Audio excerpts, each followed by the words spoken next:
Okay, so while this video is exporting to be delivered to the planet, I'm gonna reread an email that was shared a few days ago, and this was the closing email on that very important, I feel it's very important video delivered to everybody a couple days ago. And there's a message at the end, and there's the only time I ever encourage everyone to share the video. I believe it's the only time I ever done that in the history of this channel. Excuse me. And I thought about it. This message is a message for the world, and it may be forwarded to a lot of people who would start listening to the video, and the topic brought up in the beginning of the video, before you get to hear this email, may turn a lot of people off because they just have no interest. So I'm going to read this message again and post it all by itself. All right, it's very important, and hopefully, if you all want to, you can share this message with as many people as you can, all right? Because I believe it's a very, very good one, especially today, that everyone on the planet could possibly benefit from. Here we go again. This is from a very intelligent, very, very educated, intelligent man, senior member of our society. Hi, Steve. Boy, howdy. Things are really getting out of hand out there, aren't they? I know you are beyond busy, but I just wanted to pass along an observation related to your recent episode, What If This Was Happening? You figured it out, Steve. That is what is happening. Exactly what's happening. I'm just going to put it out there. I would suggest that if you substitute one word in your explanation, the whole thing makes perfect sense. It's not so much crazy as it is just plain evil. Change the word alien and its crew into Satan and his crew. Don't let the words throw you off, they are just words. Go for the truth underneath. Alright, so anybody that's not familiar with that first paragraph, a while back I did a video and I was sitting there thinking about all the crazy things going on the planet. And I was sarcastically, with a sense of humor, saying, you know, it's almost as if a group of aliens and their crew came to the planet. There's not too many of them and they just want to stay under the radar, but they want to annihilate us. And they're doing a great job at it. And you imagine if that's what's going on. And here's a conversation they may be having with home-based planet. The other planet be like, hey, how you guys making out down there on Earth? And they'll be replying with, do you need any help? Where the aliens would reply, no, we got this. We totally got this. Humans are so easy. We've got them fighting amongst each other. We've actually got them killing the crap out of each other around the globe for money and oil and shit. We're doing a great job. This should be cleaned up pretty quick. We're all good. As the home planet says to them, are you sure? Is there anything else we can do? Any other ideas? No, we just come up with some real doozies the last little while. We actually got people punching each other in the face over whether or not a man is male or a woman is female. This is absurdly easy to get them against each other. We totally got this. We should have total annihilation quite shortly. We'll keep you posted. Right? So that's what I had mentioned in the email. That's what he was referring to in this paragraph. Just to keep you up to speed. Excuse me.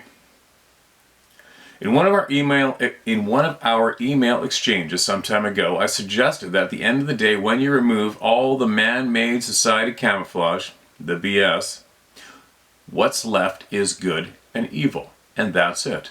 Nothing else. And each is not just an idea, they are realities. Evil is not just the absence of good, it is the personification of evil itself. I said that Satan and his crew are not allowed to outright destroy mankind, which he hates beyond imagination, but he is allowed to influence mankind into adopting a self-destructive attitude. However, we freely get to choose our own trajectory. It's like one big psychological operation, a psyop, conducted in one big multi-generational conflict. We are at war, have been forever. It is first and foremost a spiritual war that has spilled over into our physical realm. Someone described humans as spiritual beings inhabiting physical bodies. We are therefore born into the battle, kind of like paratroopers dropped into a hot zone, right smack dab into the middle of one big firefight. You move or you lose. You can't just stand there or you will be a target. I say if you're a target, at least be a moving target. Might have half a chance. So here we are, Steve. Some of us can see what is going on all around us and realize that from the good perspective, it is incomprehensible, totally crazy. It's like playing Russian roulette with nukes. From the evil standpoint, it makes perfect sense. It's not crazy, but is rather a well thought out and orchestrated human annihilation campaign. The anti-creation campaign. And those participating in this tragedy are themselves just pawns for evil. They are unknowingly being duped, being used. Let's go back in that statement. The anti-creation campaign. All right, let's just say if we were a classroom of students and we had to come up with facts to back that up, see what you could come up with right now today. Even just glance your mainstream news titles right now and see what you could come up with to back up this statement. The anti-creation campaign.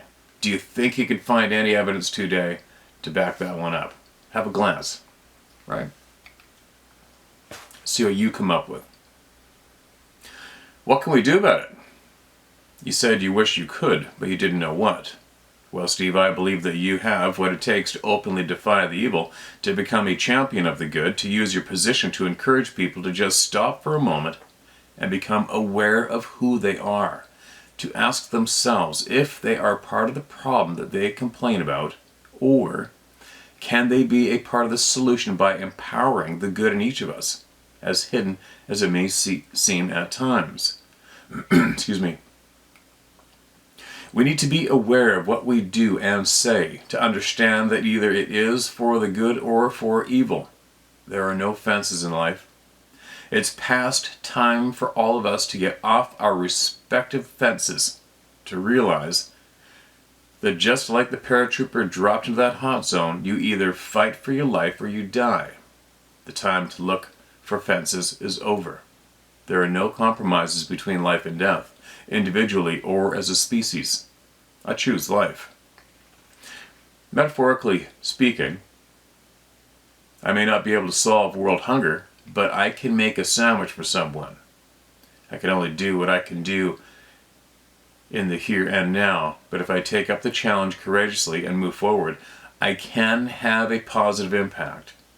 Now, multiply that effort by a few billion inhabitants of this planet Earth. Think maybe that might make a difference? I do.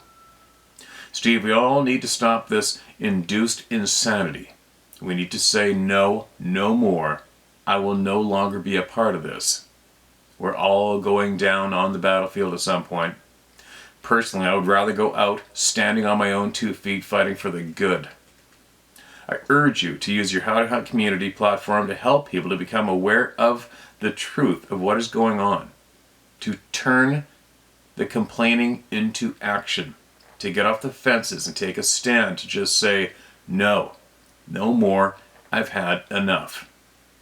That is not a call to violent rebellion. Rather, it is a call to a revelation of knowing the truth and acting on it.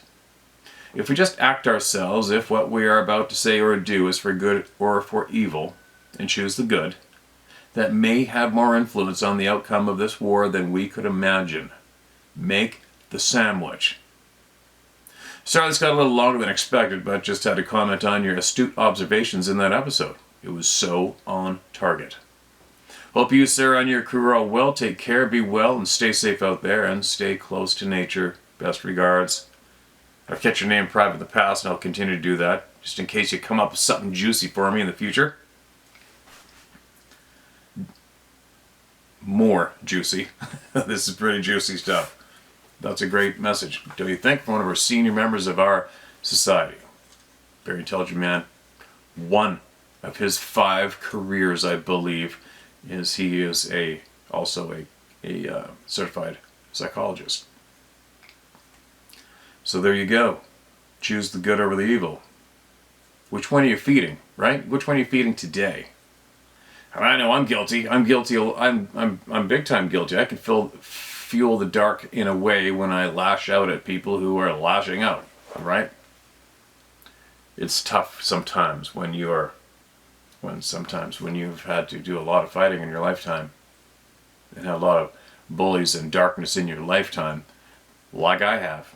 It's hard to, sometimes it can be challenging to be sure that you choose the good, look at the bright light, and try not to get drawn into that darkness by somebody who's stuck in the dark because they want you down there, right? I saw a short video a little while ago, a successful guy online. He said flat out that it's impossible to bring people up. They don't want to come up, but they will easily bring you down.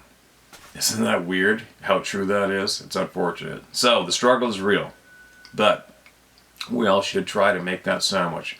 You can't solve world hunger. Make a sandwich for someone, right? There you go. Share it. So, if you think that this message is worthy of sharing with someone you know, get it to them ASAP. We probably need this message shared around the planet today more than any time previously, right? Make the sandwich. Feed the good.